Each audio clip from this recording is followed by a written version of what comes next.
Hello and welcome to the final session of the short course titled Measuring Your Website's Performance.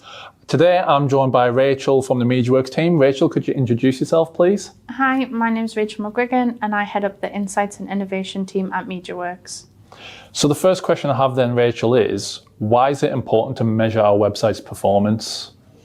It's really important to understand the measurement aspect because it gives you so much data that you can then determine what move you make next. So if you don't know how it's currently performing in any format, it really makes it hard to understand where opportunity is, where you're missing out on things, and all of that basically pieces together to inform your marketing strategy, but also can help inform that bigger business strategy. In terms of measurement, people always kind of think of the obvious. They think of that revenue or that lead. And actually what we always try to encourage is that there's many steps of measurement as well. It's not just that one size fits all. It needs to be completely bespoke to your business. And I think you can read about measurement and people will give you advice on what to measure, but you really do have to make sure that it's aligned with your business goals and objectives. What we mean by that is that, for example, it depends at what point of the journey that you're trying to encourage users to do. So you might get people who visit your website for the very first time, and really all that might be achievable there is that they sign up to a newsletter or that they download a PDF or watch your video. That might be an amazing achievement for a new customer, a new visitor to the website. And then you might have very loyal customers, and there you might be thinking, are they going through your cost calculator, a quote requirement? Are they making a purchase? Are they signing up to a webinar? Are they committing to something to you? And that might be a much bigger method of measurement for you. And that is probably your North Star. But those little increments along the way are really important for you, allowing you to utilize different tools, and allowing you to just gain some insight on your customers, a much bigger pot than necessarily just focusing on those who solely do that one final business action. So in the very first session of this short course, we were joined by Andy from the MediaWorks team to talk about the role a website plays within a user's journey. Now, something that he was really emphasizing was that a website acts as a hub and that it is just a part of a user's journey. So a user might discover us on search, for instance, and then click straight through to our website. Or might be the case of they discover us on social media and again, we'll click through to our website. It could be the case that they've seen our content via social media. We've become top of mind. They then actively search for us and again, follow through to our website. But then to think about performance and how we can measure the effectiveness of our website when people click through, I envision it as, and this is something that Johnny was talking about as well, I guess, in the session that we had together, there's a journey that takes place on the website as well. We have this overarching user journey, but then a journey on the website as well. So in terms of mapping out that journey and attributing kind of a metric to how people might interact, what does some of those look like? Yeah, definitely. I think what you've highlighted is really interesting because we do often get focused in that website journey, but actually there's so many touch points either side of the website that all equally equate to whatever the user is trying to achieve for the business. So if we first focus just on the website, some of the things that you might want to know from an advertising marketing perspective, you might want to know things like your click-through rate, your cost per click. You might want to know things like sort of total number of sessions, the amount of users and percentage of new users and new sessions that brings. Then obviously when they get onto the website, you need to understand how many of them you're losing. So bounce rate is a metric that lets you know how many people leave before visiting another page. That would be really important to know if you're losing a lot of traffic instantly. If you're not, that's fantastic, but what are they doing? What's that key part? So that's when people tend to start looking at things like the average session duration, the amount of pages per session, and kind of what key pages are people interacting with, because essentially that's where people are spending most of their time. You want to hope that those pages are saying the right thing, that are kind of passing over the right message that you want them to, but ultimately help get the user to wherever you want them to be next. And then ultimately, you think about more micro conversions. So we kind of touched on some things like a newsletter sign up, a video view, downloading PDFs. Those are really good to understand, okay, are people engaged? You know, are they receiving the website well? Are they receiving the brand well? And then ultimately those final conversions and goals that we know, which is someone actively passing some details over to you, committing something to the brand, which might be a thing like a contact form. It might be something like a webinar sign up, or a event like purchasing a ticket to an event, or it might be, you know, an e-commerce purchase or something like that. So the website plays a huge part in that customer journey, and there's so many metrics that you could measure depending on what it is that you're actually asking the user to achieve. You've got so many different user groups coming to the website. They are going to be set out to achieve different things. But I really do think that people neglect some of the metrics that also live outside of the website as well. So for example, is there a churn rate because you don't remarket to your customers? Is there a dropout because you don't have any email marketing to speak to them after they've made a purchase or inquired about something? Pre-hand, are you understanding the amount of impressions and reach that your advertisement is getting? Because it could be that your website is perfect, but you can't get people to it, and you may be wasting a lot of advertisement spend pre actually them getting to the website. So there is kind of lots of different metrics to consider in understanding how the website works and understanding the business. And it's all about the different goals. But sometimes I think you should look outside of the website as well, just to make sure you actually know at the point at which maybe there's an opportunity or a challenge that you could approach as a business. Mm-hmm. Just listen to you there. There's so many parallels we can draw between the way that you view a website and, you know, again, what Andy was saying all the way back in session 1 about the fact that it's really important to understand where that fits within that funnel, within that journey. And, you know, say you do get somebody to your website, they do convert, so they make the action that you want them to make. Well, that shouldn't be the end of the journey. There's something else that we should follow up with as well. Going back to, you know, one of the points that you made earlier, and I'm not going to ask you to define what all of the different metrics mean, but let's just take, for instance, bounce rate. So why should we care about bounce rate? What does that tell us? So bounce rate is the amount of people that come to that page, how many of them leave before they go to another page. Now, if you are a website that only has one page, it's probably not a metric that you should care about or be too concerned with. However, if you are a site with multiple pages, it's unlikely that someone's going to consume all the information that they need to and pass over a key bit of information about them on one page, because they might not know you. This might be the first experience with their brand. So the bounce rate is out of 100, and obviously the higher it gets, it means the more traffic that you're losing.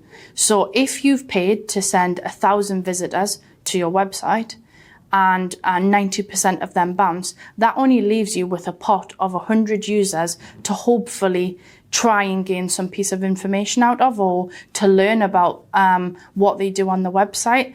That could be a lot of wasted spend. And so bounce rate's really important to ensure that you retain as many customers as you can on the website, that they don't bounce unnecessarily, and that your budget is actually being spent effectively to get the right customers to you as well. Because usually it indicates that they haven't found what they're looking for, it wasn't the right thing, or it didn't fit the intent of what they were trying to achieve, so they've just left to go and research another one. You know, like if you were looking for a product, and if you're very specific, let's say, I don't know, you were looking for a blue dress, if you landed on a page that didn't have blue dresses, you'd just go back and find another website that did sell them. And you don't want to have to waste that sort of interaction of the website. You want to make sure you're delivering what the user is actually searching for and that intent that they have.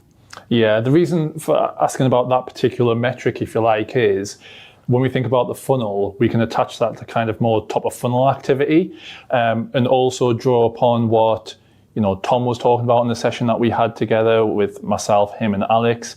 So if we were to take the example of a Google ad, right? So search engine marketing, where pumping a load of budget into having a Google ad display on the first page of a results page, so people are made aware of our, brand, product, or service.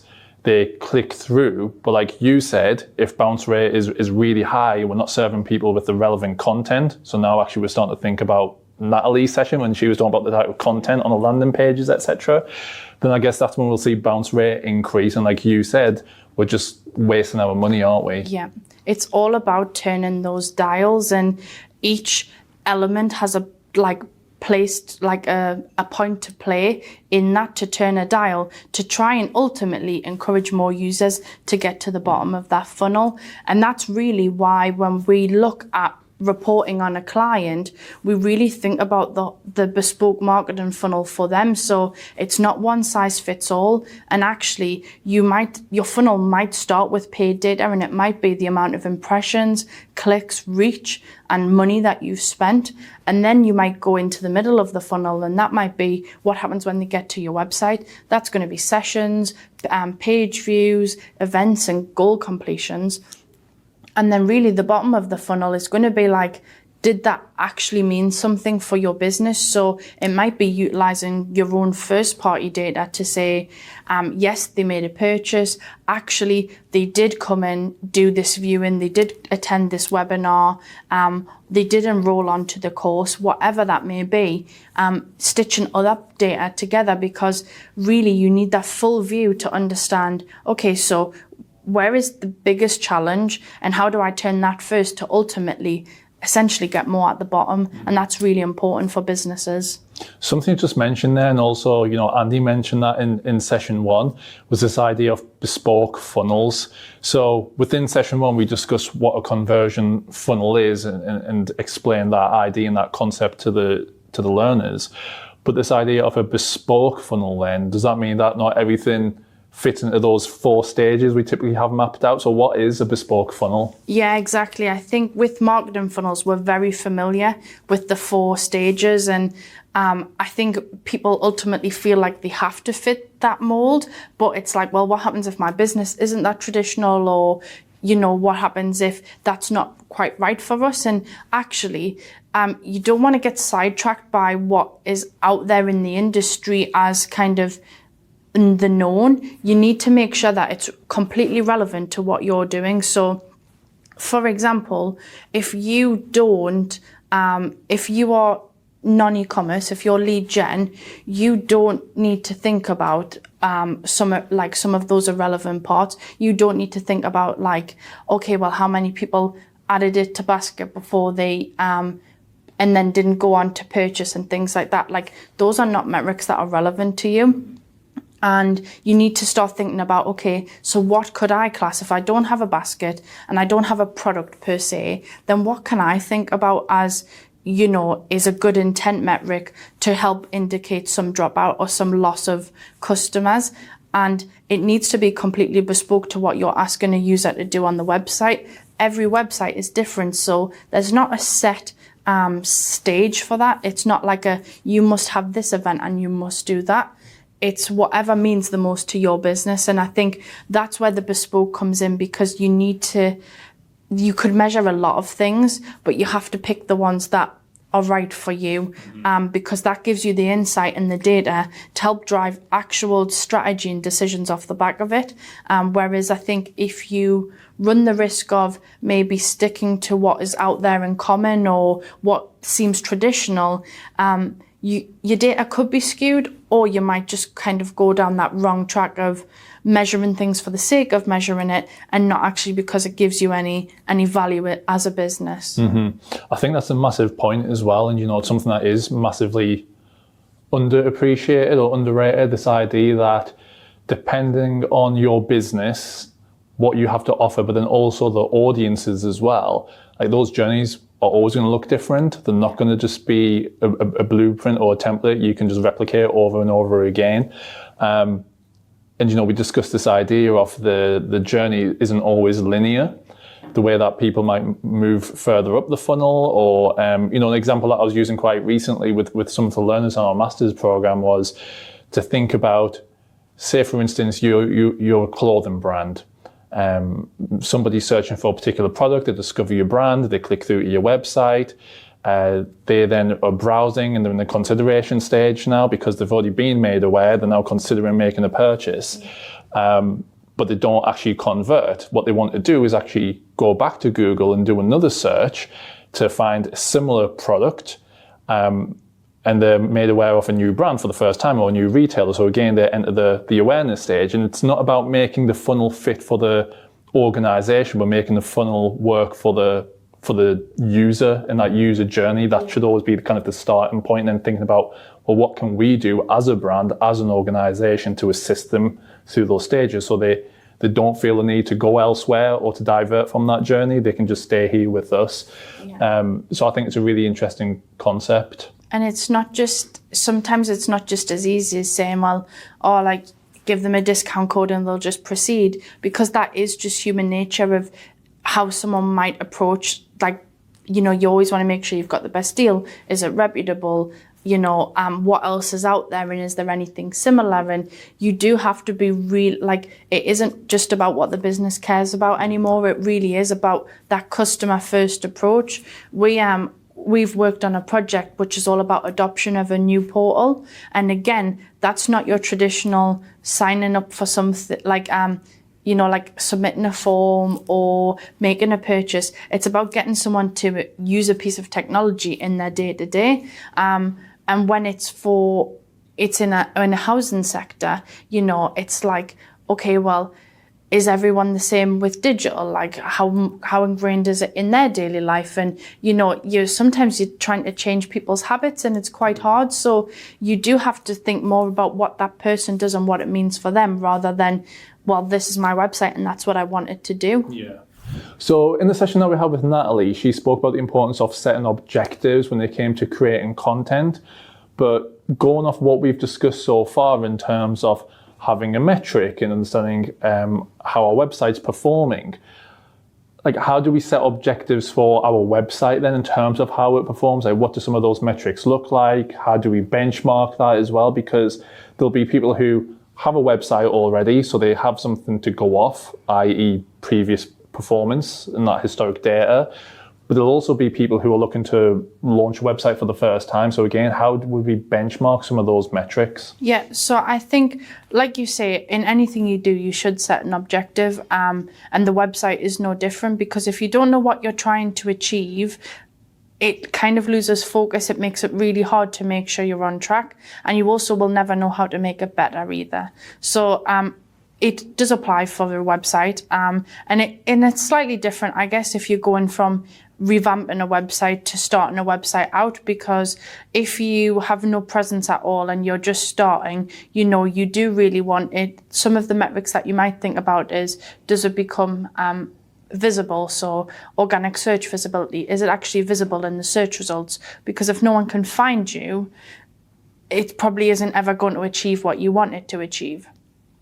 We've talked about some different metrics at the start, and it depends on what you're trying to do, but volume of traffic is always a good piece. So again, if it is an awareness approach that you're taking, just getting people to your website, making them aware of you and your brand, that is always a big plus. So you can look at things like sessions or the percent of new sessions, because if you are trying to get in front of new audiences, for example, you would want the percent of new sessions to grow, because that means ultimately new people are finding your website for the first time. You have engagement metrics, and they are ultimately as equally as important, really. We've touched on bounce rate already, but things like how long does someone spend on your website and how many pages do they view? You want to make sure that they are engaging, they find the content relevant, they are going deeper into the site, learning a bit more about you. And then ultimately, do they convert? So number of conversions, the amount of revenue, if applicable, and the rate at which people convert. All of those are equally as important, because you need to ensure that it's still moving in the right direction and achieving that end goal. So the objectives are really important, and what we try to advise is it depends on what you're trying to achieve there and then, and it will change throughout time. You will always have your North Star, as it's kind of referred to. That's always the end goal of the business, but it doesn't necessarily mean that those smaller objectives can't change over time. It might be that you are doing a piece about new customers. It might be essentially that you want people to engage with your content. You've wrote a lot of thought leadership. You want to be seen as a thought leader. And so your objective there might be, how many pieces of blog content do people read? And that might be one of the metrics that you measure as a business. It might be your video views. How many videos are they viewing? How long are they viewing it for?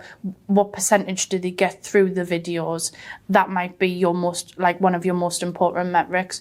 Or it could just be something as simple as the amount of forms that they fill out, or the how many times they make a purchase. What is the lifetime value of your customer?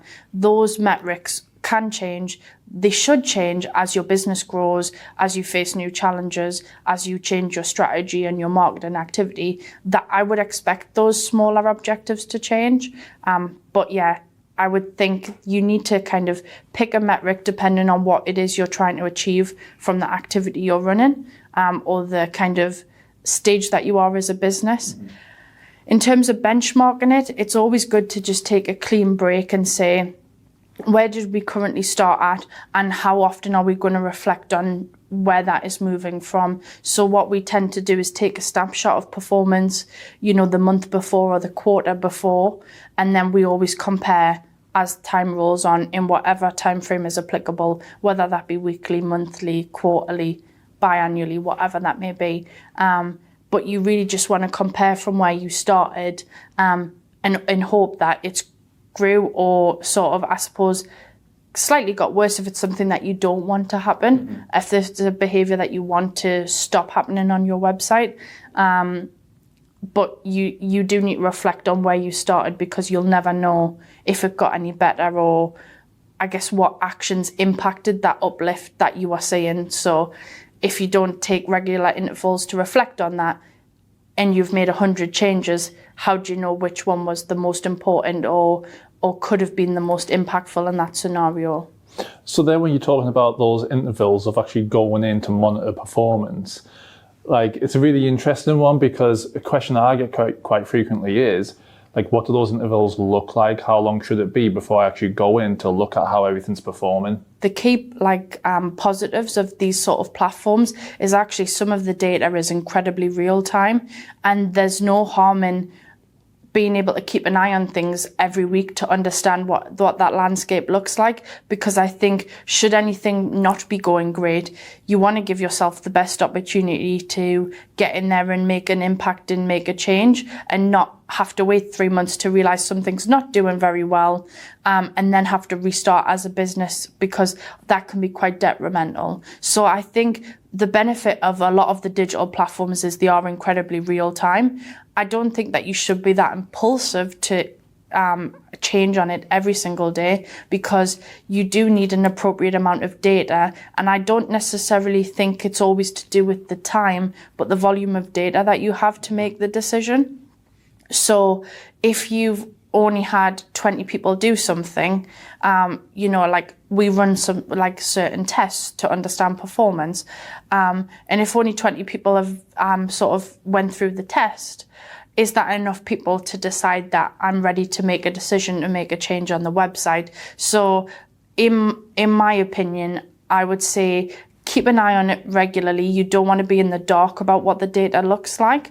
But I also think you need to sort of preface your questions with the quantity of data that you have, and is that enough to determine that there's a problem there? Obviously, if your website wasn't performing, it wasn't generating revenue or conversions, yeah, that is a worry, and you can't wait for that to get any better.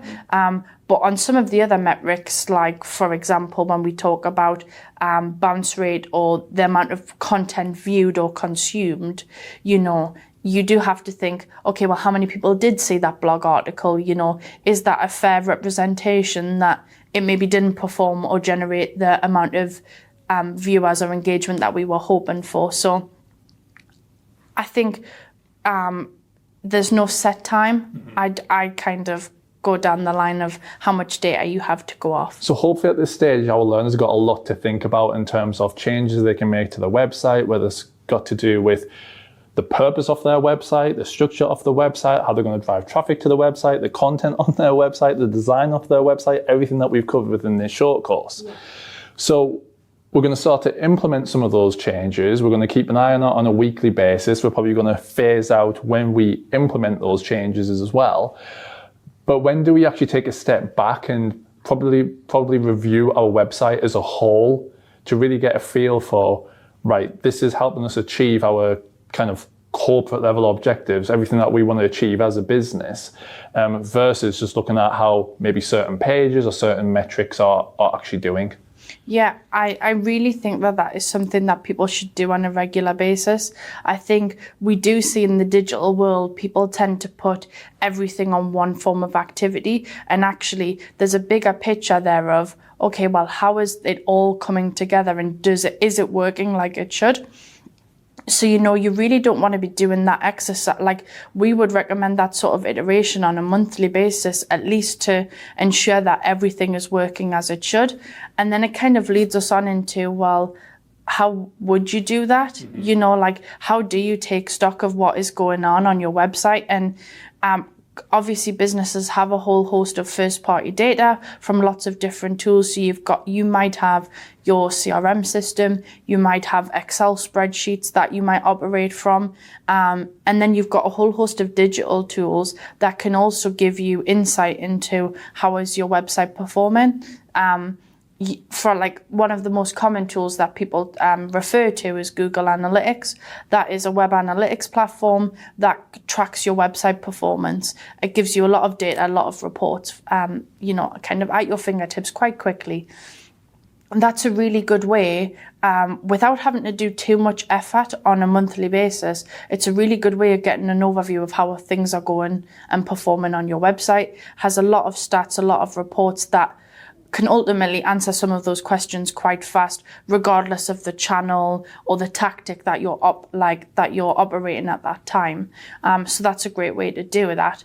But then it really does therefore depend on what you want to do next. So, for example, if it is that you're making some changes or you want to make some changes, you could use other platforms, sort of like a A/B testing tool, for example, that might let you pit one URL off against another to see which performs the best, and ultimately you take those learnings in. So analytics is great. It's there as an overarching, this is how things currently stand, but then you do have a lot of tools at your fingertips that can allow you to test some of those other things as well. So how to make certain things better, get that more insight into comparing rather than just currently how are things going from this moment in time onwards, and which bits are the best performing. You can actually utilize some tools that will give you a bit more concrete, this one's better than this, or generates X more, or I guess gives you a bit more action. I think with analytics, what we tend to see is the data itself is really useful, but until you do something with it, there's not an action there, whereas the other tools can help guide that quite obvious, well, the next thing I should do is X. So Rachel, you mentioned something really interesting there about data leading to actions, and that's something that we're really big on as well. And in fact, I know that you, on the master's program that we deliver together through MediaWorks and York St John University, something that you're huge on an advocate of is taking data, creating insights from that data, and then from that insights, creating actions. So when we think about actions, in this instance, discussing a website, those actions will be the changes that we make to our site. But to link that back again to metrics, because it's through those metrics that we can actually measure performance, and we take that data, we get insights, we lead those to actions. If we were to take bounce rate again as an example, but we will discuss some more of those. If we take bounce rate as an example, we think about what that means in terms of a user's journey. Let's say somebody does a search, they are served with a particular ad on Google, they click through to our website, and then they don't really spend much time on our website, or they don't visit another page, they click straight off. So our bounce rate then is quite high. So I would assume that one of the reasons for that being is there's a disconnect in the user's mind between what they were served with when they performed a search versus what they were served with when they clicked through to our site. So the content just didn't really match up there. So that's one of the reasons I can imagine, but could there be some other reasons behind that as well? Yeah, 100%. So you're right. One of the first things we might do if we see a page with a really high bounce rate, we would work backwards to see how we acquired that traffic. Because like you say, you need to make sure that messaging would be consistent across the two. But the other thing that you want to do is, what was the experience that they got when they got there? So, for example, if you want to track things like your core web vitals on landing pages, is it that that page progressively started to load slower? And actually, we know that users don't want to wait around for pages to load. Was there just functionality on the website that was genuinely broken?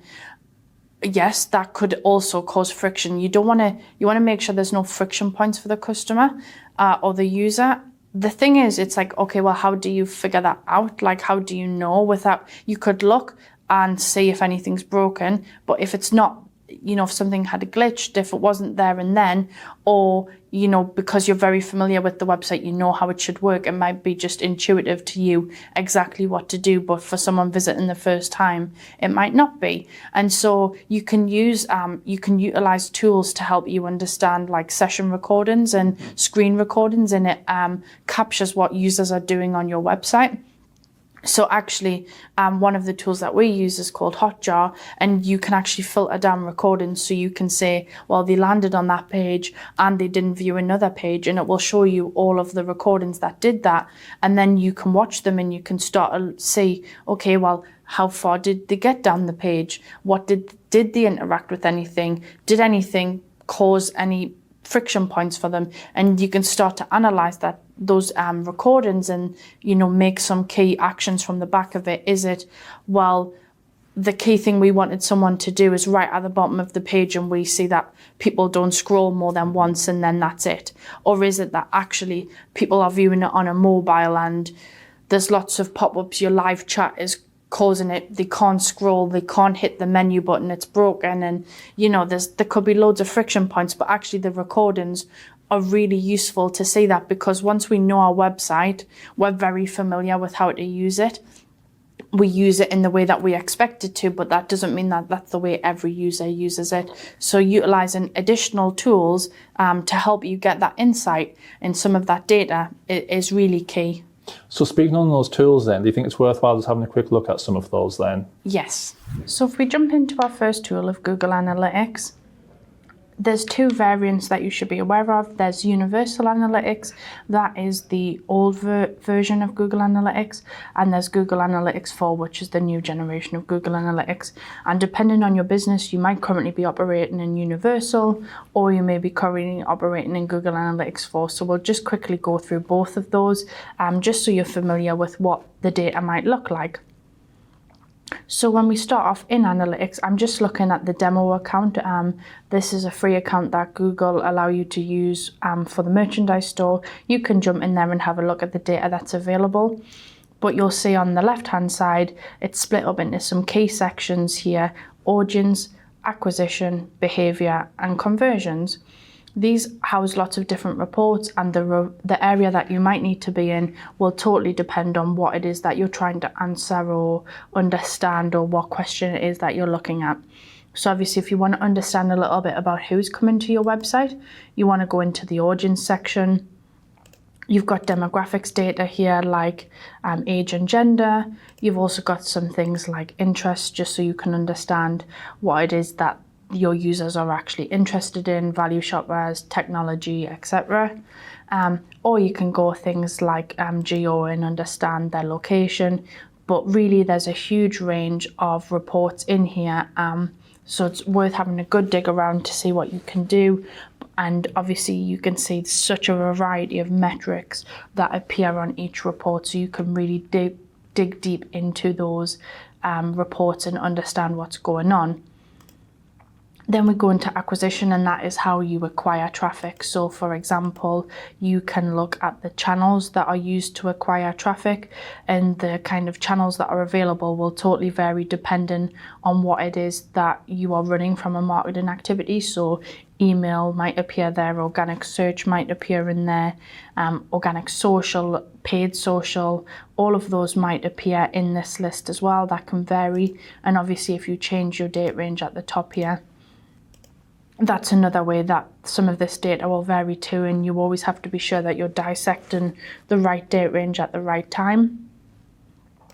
Other than that, you've got your Google Ads information, so you can kind of see the campaigns that you're running at every given time and some key metrics around that. And kind of like we talked about, you've got things like sessions and users.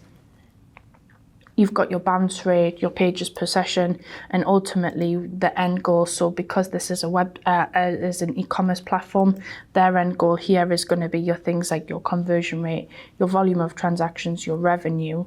You could look at things like average order value, etc. That's really important in this section. And if you're not running traffic through Google Ads, you do have your campaign section here at the bottom, where you can start to look at anything else that is UTM tagged with a campaign name. So for example, that might be email marketing, or it might be some text message marketing or something like that. And essentially a UTM is where you can identify the source, the medium and the campaign that you have generated that traffic from, and it allows you to understand what's working well and kind of where traffic is coming from to your site. So you've got a lot here on sort of understanding how you acquire users. Then if we look into behavior, if we go into site content, you've got where do people land on your website, where do people exit your website, and all pages that people view. So for example, if I jumped into the landing page report, you can see that most traffic in this time period given arrived via the home page. It is 114,000 sessions. I can see that nearly 80% of that was new sessions. We've got a bounce rate of 49%, so about 50% of our traffic bounces. Huge amount of stats, and it's performing really well. And then if I change the table, I can see that actually people arriving at the basket generates the most revenue in that time. If I was to go into the exit pages, I can see, well, actually, where do I lose the most amount of people from? So you've got 100% of exits, but actually that's only 2 page views. Or if you go by exits itself, you see you lose a lot of people from the home page, a lot of people from the basket page. So then you could start to think, well, they probably haven't achieved what they were hoping to. If they got to the basket, they didn't make a purchase there, they have left. And so there's opportunity where you can identify taking actions to improve that website performance. You've also got things like your site search. So what are users searching for on your site? Really valuable to get some insight into what the users are looking for. It might identify reasons why they can't find it, reasons where there's friction in their user journey. And that is really important there too. So if we just take a quick look at that, so you can see like someone searched for Nexus, and it can tell you like, did they exit after they searched, etc. And that's really important, because if you're seeing friction points there when people are searching, it means that either you don't have the right messaging or content for them, or they can't find it and their website isn't easy to use. It's all equally as important. And then in your conversion section, ultimately this says, well, did they achieve what you wanted to achieve? So if you are lead gen, you probably will live in the goals section. And this might be things like thank you URLs. It might be things like submitting a form. It might be things like signing up to a newsletter or a webinar or something like that. In this example, it's completing a purchase, being able to enter the checkout, completing an account registration.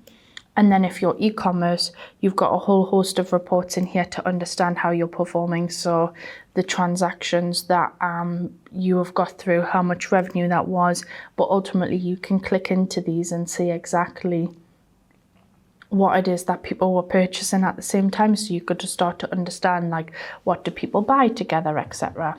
So next, if we were to jump into Google Analytics 4, what you'll see is actually it's slightly different. The interface is quite different to what we have just seen, but equally a lot of that information is still relevant and important. So if we go into the reporting section, you'll see that under life cycle, it's split up into acquisition, engagement, monetization, and then you've got a different section underneath all about your user and their demographics. So if we were to start at the top with acquisition, you've got various reports, but essentially you've still got traffic acquisition, which is what we're used to seeing. So the default channel grouping, and a whole host of metrics, conversions and revenue that are associated with each of the individual channels, so we can understand exactly how we acquire traffic.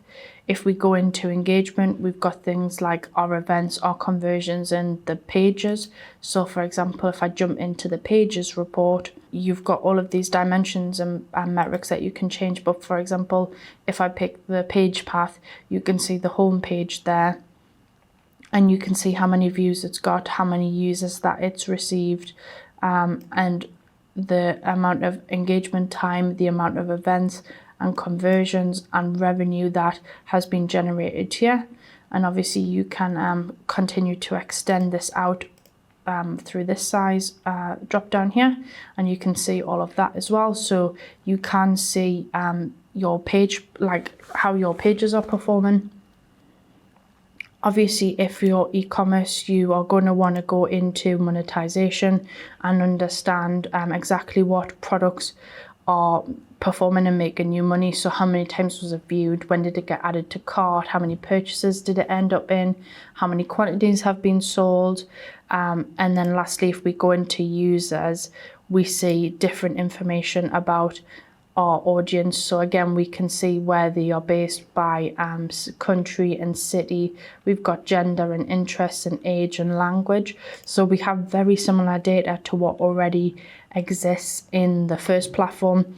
The only difference is sometimes you have to use the in-platform reporting software to kind of get some of those key reports that used to get by default in Universal Analytics. But overall, as a tool, either one gives you the same sort of information that can really enrich how you understand measurement and just what dimension and metrics you split your measurement on. Then if we were to think about another tool, this is an example of what Hotjar looks like. For example, you have recordings, you have heat maps and surveys. Those are kind of your three key sections. So for example, these are all of the screen recordings that we have. You can add filters, so you can say, okay, well, I want them to know when they landed, wherever that may be. You can also go however far back you want to be. You can see what you've played or whatnot. So for example, if I recognize that a landing page wasn't performing well on a mobile, then I can switch my device to be a phone. I can see everything, and when I press play, I can watch that recording and I can see exactly what they did or what they didn't do on the website. And that really allows you to start to understand what they are doing and maybe some friction points to the website. Similarly, we've got things like heat maps.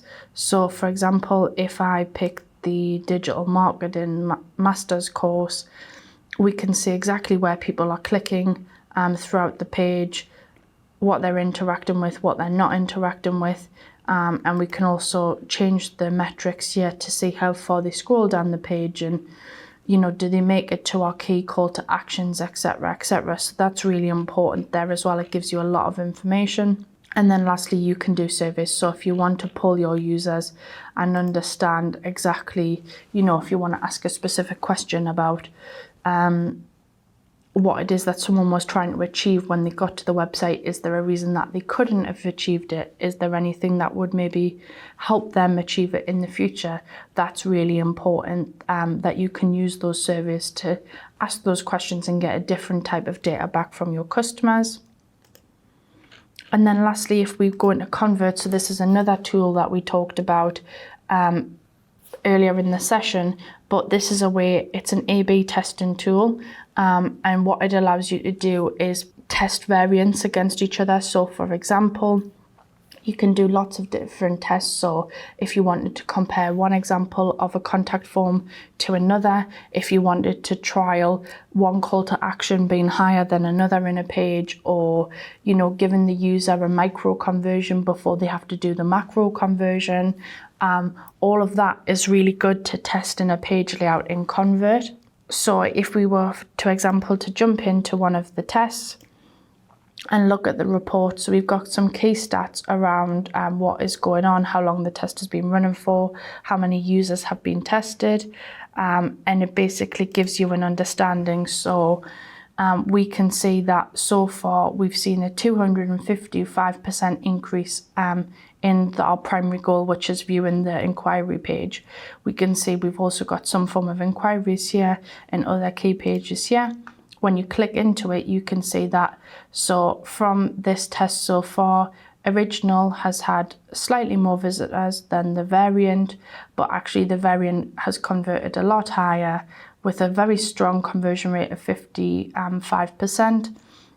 And you get some graphs as well to show you what that looks like over time. So obviously small sample size in this instance, but realistically you do have a lot more.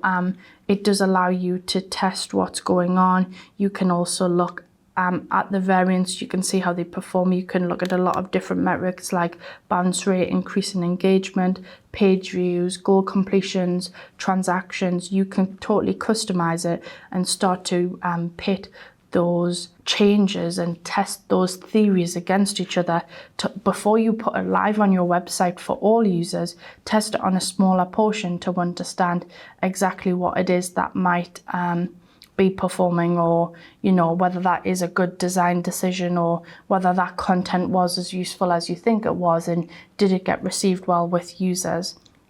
The other really interesting thing about these sort of tests is that when you set them up, you can be quite specific. So for example, you can choose to only send it to the audience that you're sending it to. So you could look at just mobile users, you could look at just people who view this set of pages. You can split the audience, so you can get quite granular.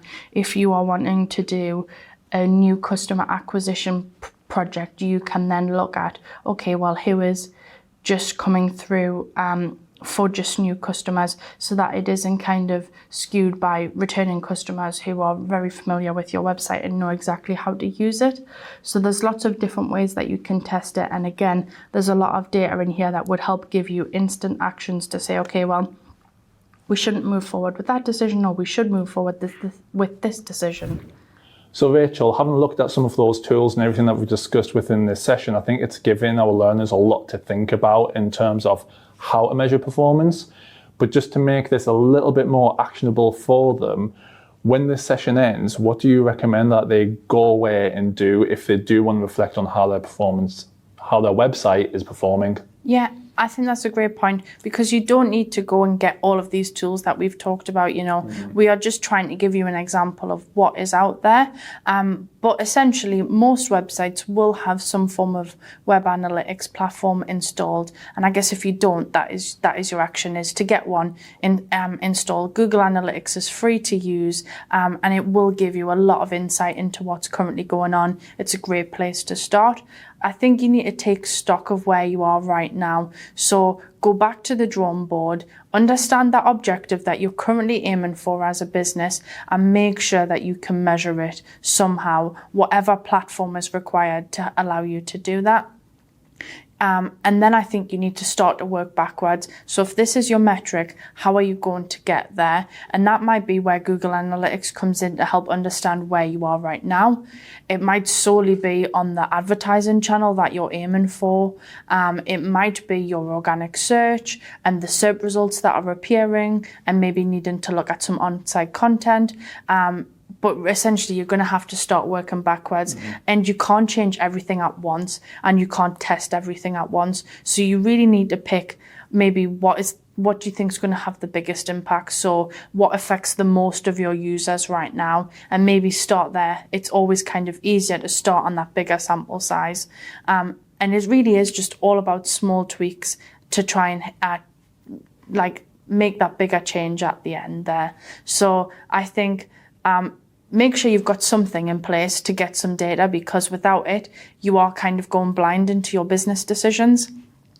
And then make sure you can measure it, because if you can't, you never know if you're successful in what you're doing. And then start to work backwards to figure out where your biggest impact's going to be. I think it's a really great point, and it's a nice note to kind of finish this session on as well, because if we think about coming into this short course, the first question that we had right at the very start was, is a website still important?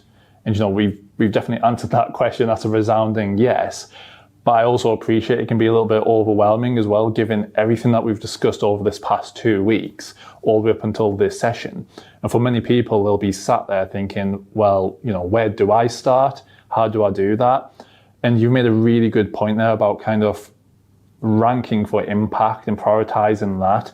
And that does start with, as you said, thinking about the objectives, so what you're trying to achieve as an organization firstly, and then kind of working downwards from there as well. And of course, always thinking about your audience, looking at how you've been performing previously, and then from there you can start to think about what's going to make the biggest impact to help you achieve what the organization is trying to achieve. So I think we'll end it there. And thank you very much, Rachel, for joining me. And thank you to you guys for tuning in to this final session. Please do click through to the course conclusion, which is the next video on this platform. I'll see you in that one.